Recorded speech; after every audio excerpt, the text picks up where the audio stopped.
High, good morning সবাইকে। আজ আপনাদের একটা ইন্টারেস্টিং জিনিস দেখাই। গতকালকে রাতে এই সি বিচের পাড়ে ক্যাম্প করে ছিলাম। ওই যে পেছনে দেখতে পাচ্ছেন, ওইদিকে আমার তাঁবুটা আছে। ২ দিনের জন্য ক্যাম্পে আসছি। আর এই ইন্টারেস্টিং জিনিসটা হলো, এইখানে এই তীরের কাছেই এই যে মাছ লাফালাফি করে।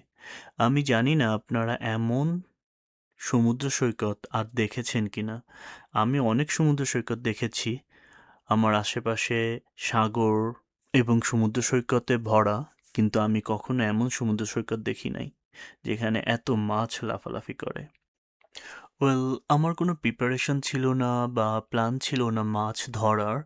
তবে এত মাছ দেখে আমি আর আমার লোভ সামলাতে না পেরে দ্রুত করে একটি সস্তা দোকানে গিয়ে একটি সস্তা বড়শি কিনে নিলাম মাছ ধরার জন্য।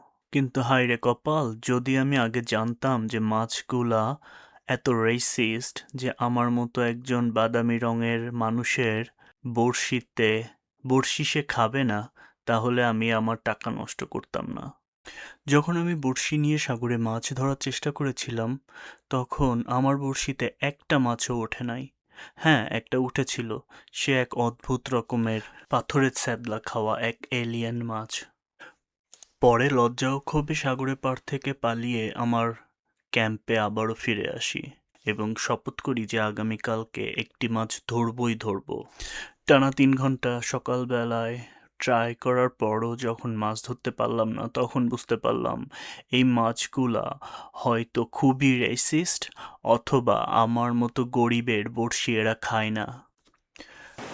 মাছ তো আর ধরা হলো না। পরে বাসায় ফেরার পথে এইখানে একটা গুহা বা কেভ ছিল। সেই গুহাতে নেমে দেখলাম অনেক সুন্দর পানির স্রোত এবং নদী বয়ে যাচ্ছে। এইখানে গোসল করলাম এবং সাথে সাথে এইখানকার যে মাছগুলো ছিল সেগুলো জ্বালাইলাম।